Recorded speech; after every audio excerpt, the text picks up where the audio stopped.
فریہ کا شوہر دبئی میں رہتا تھا اور وہ اس کی تنخواہ اپنے بھائیوں پر خرچ کر دیتی کیونکہ والد کی وفات کے بعد فریہ کے بھائی لاوارث تھے۔ فریہ نے ان کو پڑھایا اور وہ اپنی اپنی نوکریوں پر لگ گئے اور یہاں تک فریہ نے ان کی شادیاں کر دیں۔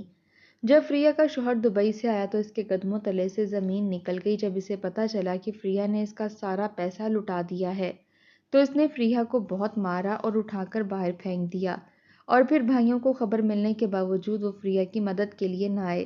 تو کچھ دن بعد صبح بھائی ناشتہ کر رہے تھے کہ اچانک ان کی روح لرز گئی جب دروازے پر ثاقب رضا کل دوپہر میں ہی دبئی سے واپس پاکستان آیا تھا۔ اسے دبئی گئے پورے 7 سال ہو چکے تھے، اسی لیے جب وہ پاکستان آیا تو بہت خوش تھا۔ اس کے آنے کی خبر سن کر گھر میں تمام لوگ بھی بہت خوش تھے۔ ہر طرف خوشی کا سما تھا، خاص طور پر فریہ کی خوشی کا عالم ہی کچھ اور تھا۔ اس کا شوہر کئی سالوں بعد اچانک واپس آیا تھا، وہ خوشی سے پھولے نہیں سما رہی تھی۔ ثاقب بھی بہت خوش تھا، لیکن یہ خوشی ایک دم سے ہی غم، غصے اور نفرت کی آگ میں بدل گئی۔ جتنی خوشی فریہ اور اس کے گھر والوں کو ثاقب رضا کے گھر آنے پر تھی، اتنی ہی خوشی ثاقب رضا کو بھی اپنے بچوں اور بیوی سے ملنے کی تھی، لیکن کوئی یہ نہیں جانتا تھا کہ آنے والا وقت ہر ایک کے لیے کتنا مشکل ثابت ہونے والا ہے۔ رات ثاقب رضا کے آنے کے بعد اس کا خیر مقدم پرتکلف خانوں سے کیا گیا اور سبھی اس کے گرد گھیرا ڈال کر بیٹھ گئے تھے۔ ثاقب رضا نے بھی باری باری سب کو ان کے تحائف دیے اور ہنستے مسکراتے ہوئے اپنی زندگی کے 7 سالوں کی کہانی سنانے لگا تھا۔ سب اس کی باتیں بہت غور اور لطف سے سن رہے تھے۔ اس کے بعد سب لوگ اپنے اپنے کمروں میں چلے گئے تھے۔ رات تک تو سب ٹھیک تھا، لیکن صبح ہونے کے بعد ہی ثاقب رضا اور فریہ کے درمیان وہ بات ہوئی جس نے ان کی دنیا اجاڑ کر رکھ دی تھی۔ ثاقب نے فریہ سے پوچھا، سنو، میں نے جو 1 کروڑ کی رقم تمہیں بھیجی تھی، اس بات کا کسی کو علم تو نہیں؟ یہ سنتے ہی فریہ کے چہرے کا رنگ اڑ چکا تھا، وہ گھبراہٹ میں کوئی جواب نہیں دے پا رہی تھی۔ وہ کچھ بول ہی نہ پائی، لیکن ثاقب کا ماتھا ٹھنکا تھا، ایک دم سے اس کا رویہ بدل چکا تھا۔ کہاں کی تم نے وہ رقم؟ فریہ نے بات ٹالنے کی کوشش کی، مگر ثاقب کا پارا بڑھتا ہی جا رہا تھا۔ مجبوراً فریہ نے بولا، وہ رقم میں نے اپنے بھائیوں کو دی تھی، کاروبار کے لیے، اور کچھ ان کی تعلیم پر خرچ ہو گئے، لیکن وہ جلد از جلد واپس کر دیں گے۔ میں نے سوچا جب تک آپ آئیں گے وہ پیسہ وہ واپس کر دیں گے، اب تو ان کا کاروبار اچھا چل رہا ہے۔ یہ سنتے ہی ثاقب نے ایک زناٹے دار تھپڑ اس کی گال پر دے مارا اور پھر بات بڑھ گئی۔ گھر والوں کو لگا کہ شاید یہ میاں بیوی کی یوں ہی نوک جھوک ہے، اس لیے کسی نے بھی اتنی سنجیدگی اختیار نہیں کی تھی۔ لیکن اصل تماشا تو تب لگا جب ثاقب رضا نے فریہ کو کمرے میں لے جا کر بند کر دیا اور خود نیچے چلا آیا۔ ثاقب رضا سے جب اس کی ماں نے پوچھا کہ تم نے فریہ کو کمرے میں کیوں بند کر دیا ہے، تو ثاقب رضا کہنے لگا، امی، آپ نہیں جانتی اس بیوقوف عورت نے کتنی بڑی غلطی کر دی ہے، اور اب وہ مجھ سے جھوٹ پر جھوٹ بولے جا رہی ہے۔ میں اس کو تب تک کمرے سے باہر نہیں نکالوں گا جب تک وہ مجھے سچائی نہیں بتا دے گی۔ اسی لیے بہتر یہی ہوگا کہ آپ اور گھر کے باقی تمام لوگ بھی اس سے بات کرنے کی یا اسے کمرے سے باہر نکالنے کی کوشش مت کریں، اور اگر کسی نے ایسا کیا تو مجھ سے برا کوئی نہیں ہوگا۔ یہ کہتے ہی ثاقب رضا غصے سے اٹھا اور تن فن کرتا ہوا گھر سے باہر چلا گیا۔ فریہ بہت دیر تک دروازہ پیٹتی رہی تھی۔ جب اس کی ہمت جواب دے گئی تو وہ وہیں دروازے کے ساتھ لگ کر زمین پر بیٹھے اپنے نصیبوں کو کوسنے لگی تھی اور مسلسل رو رو کر اللہ تعالیٰ سے اپنی غلطی کی معافی مانگ رہی تھی۔ وہ چاہتی تھی کہ کسی طرح ثاقب رضا اس کی بات کو سمجھے اور تمام گھر والوں کے سامنے اس کا تماشا نہ بنائے۔ میاں بیوی کی بات ہے، کمرے کی 4 دیواری میں ہی ہو جائے تو بھلا ہوگا، لیکن شاید ثاقب رضا پر تو کوئی جنون سوار ہو چکا تھا جس کی بدولت وہ کسی کا بھی لحاظ نہ رکھ رہا تھا۔ کافی دیر تک دروازہ پیٹنے کے باوجود بھی جب کسی نے دروازہ نہ کھولا تو فریہ نے یہ کوشش ترک کر دی۔ اس کے بعد وقفے وقفے سے دروازہ پیٹنے لگی، لیکن تمام لوگ بس خاموشی سے ایک دوسرے کو دیکھتے اور سر جھکا کر اپنے کاموں میں مصروف ہو جاتے۔ ثاقب رضا رات کے تقریباً 8 بجے گھر واپس آیا تھا۔ اس کے واپس آنے کے بعد اس کے رویے سے یہ لگنے لگا تھا کہ شاید وہ جو فریہ کو کمرے میں بند کر گیا تھا وہ یہ بھول چکا ہے۔ اس نے اپنی ماں سے کھانا مانگا اور ہنستے ہنستے نیچے ہی اپنے تمام گھر والوں کے ساتھ بیٹھ کر اس نے کھانا کھایا۔ کسی میں بھی اتنی ہمت نہ تھی کہ اسے فریہ کے بارے میں بات کر سکتا۔ ایسے میں ثاقب رضا کی چھوٹی بیٹی نیلوفر نے ثاقب سے پوچھا، بابا، ماما کھانا نہیں کھائیں گی کیا؟ اس کے اس سوال پر ڈائننگ ٹیبل پر ایک دم سے خاموشی چھا گئی۔